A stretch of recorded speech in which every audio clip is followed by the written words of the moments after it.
Entonces, la gráfica nos da la masa de cada una de las estrellas, nos da las masas y por ende sabemos que la fuerza 2 va a tener una componente en X y una componente en Y, y la fuerza 1 va a tener solo componentes en el eje X. Entonces, para hallar la fuerza gravitacional utilizamos la fórmula y reemplazando los datos que nos da en el diagrama, podemos hallar la fuerza 1, que nos queda 1,33 por 10 a la 26 newtons. Y la fuerza 1 en Y es igual a 0 porque no tiene componentes en Y. Para hallar la fuerza 2 en X, multiplicamos la magnitud por el coseno del ángulo, al igual que la fuerza 2 en Y. Multiplicamos la magnitud por el seno del ángulo y nos da las respectivas componentes. Luego de esto queremos hallar la fuerza en X, que sería la fuerza 1 en X más la fuerza 2 en X, que nos quedaría 1,80 por 10 a la 26. Y la fuerza en Y sería la fuerza 1 en Y más la fuerza 2 en Y. Haciendo esa suma nos queda 4,69 por 10 elevado a la 25 newtons. Entonces, para hallar la fuerza total ejercida sería el cuadrado de ambas fuerzas, de F de X más Fy, cada una elevada al cuadrado. Y nos queda que la fuerza total es 1,8 por 10 elevado a la 26 newtons. Luego de esto queremos hallar el ángulo entre ambas fuerzas. Para esto utilizamos la fórmula, que el ángulo es igual al arc tangente de la fuerza Y sobre la fuerza en X. Reemplazando los datos nos queda que el ángulo es igual a 14,6 grados. Luego en el literal B nos pide la aceleración que experimenta la estrella. Entonces sabemos que la aceleración va a ser la gravedad que ejerza la estrella. Entonces para esto despejamos el radio de la fórmula de fuerza gravitacional. Reemplazando datos obtenemos que el radio nos queda 2,43 por 10 elevado a la 12. Y luego de eso sabemos que la gravedad es igual a la fuerza orbital de la masa 1 sobre el radio 1 elevado al cuadrado, por lo que reemplazando los datos nos queda que la gravedad es igual a 1,13 por 10 elevado a la menos 5 metros sobre segundos elevado al cuadrado.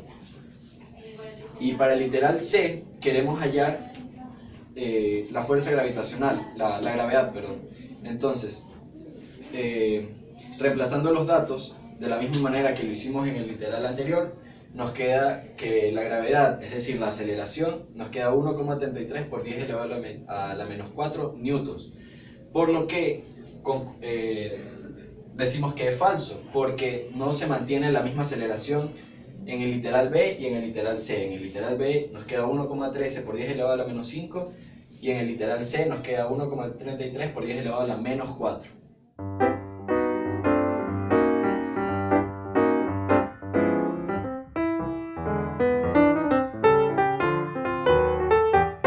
Nos piden determinar el peso del astronauta en esa órbita. Entonces lo que utilizamos es la fórmula que tenemos aquí, ya que el peso sería una fuerza. Entonces, donde m va a ser la masa de la Tierra, y r va a ser el radio de la Tierra, y h va a ser la órbita en la que el astronauta está orbitando. Hemos despejado acá esta fórmula que es la de la masa de la Tierra, y la reemplazamos en la fórmula, y nos queda esta. Por consiguiente vamos a reemplazar los datos que nos están dando, ya que nos están dando todos los datos que necesitamos en esta parte, y nos da como resultado 111,29 newtons, que vendría a ser el peso.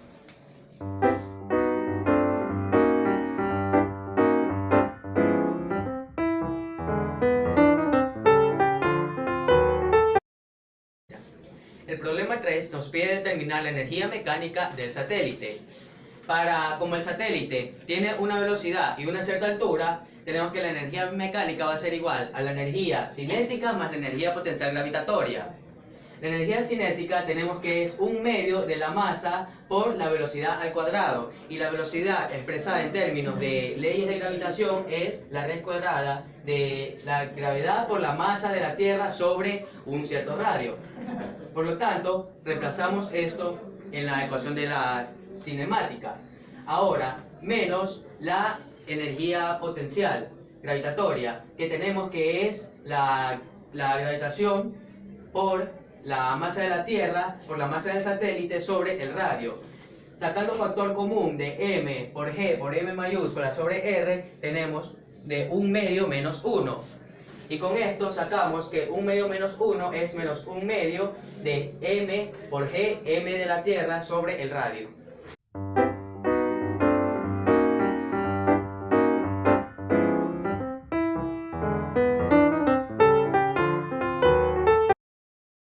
Bien, el ejercicio nos está proporcionando el radio de una órbita y lo que tenemos que encontrar es el radio de la otra.